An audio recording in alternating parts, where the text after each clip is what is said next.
Today I'm painting some resin 3D printed Warhammer inspired Ninja Turtles. I'm just doing a speed paint with a little extra.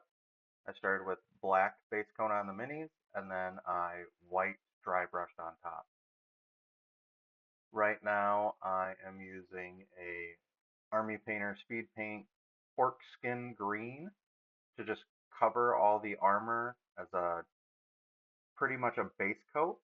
I'm leaving the emblems, the bandana, the base, and the accents, the white speed paint, or the white dry brush, I mean. And then I'm going to go back and do those later. I'm also going to go back and add some more tones to the green. This was something I thought was cool. I didn't put a whole lot of time into it. The entirety of the project of all four took me about 2.5 hours to do.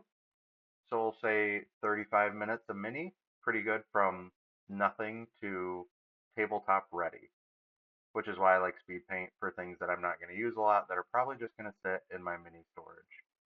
I'm using a size 6 Artist Opus brush, and then my dry brush is a Vallejo large size brush. You'll see me pretty much only use that size 6 Artist Opus for everything. See me going back with a white over where I had too much speed paint and it went over details that I want to touch up later. Start painting the bandanas, and for these I'm using a standard acrylic paint, not a speed paint. The ones I used today were a mix of green stuff, model color, and Vallejo, just depending on what color I was looking for and what I felt matched each turtle appropriately. I paint the emblem on the chest and the bandanas in the colors of the turtle's traditional bandanas.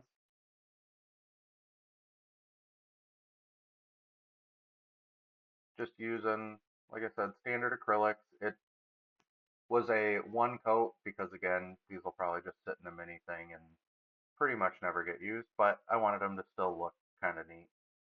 I'm using, for the brass accents here, a Green Stuff World brass metallic paint. It is technically steampunk copper, if you want the specific paint color that I use.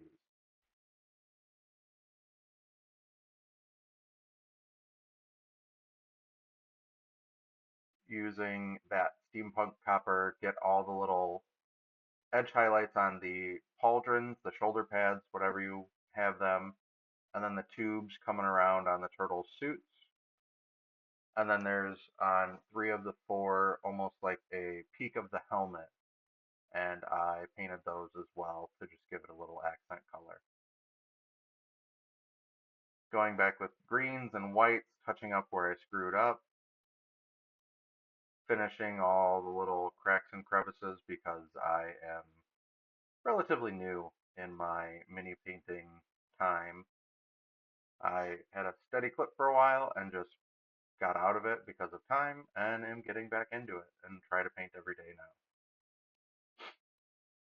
I apologize for the video being a little wonky. This is the first full process that I filmed, so my bad if it's not the greatest quality. I'm trying to figure it out so you can see everything a little bit better, but learning curves, all of that fun shit.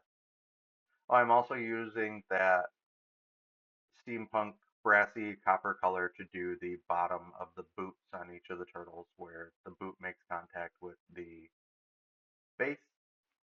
And I wanted the bases to be a little lighter than that super heavy dark black, but I didn't like the idea of brick red, so I paint them white and I kind of try to lift the color palette. Since it was all one piece off the printer, I couldn't do the base and then the mini. But paint all the bases white, and I'm going to go back with speed paints and lighten them all up. I used a brown speed paint for the bulk of the bases, make it like a dirty cobblestone look almost. And then I utilized a silver speed paint for weapon chain on like the nunchucks and wrapped Sai and Leo's sword. I used the standard acrylic brown on Donnie's staff and just keep on keeping on with it, I guess. Just make it neat. This is the final result. They've got a little magnet on their base so I can load them in my mini storage, which is why they're kind of leaning. But I think they turned out pretty neat. Four little turtles ready to rip in the Warhammer universe. Thanks for watching. Have a beautiful day.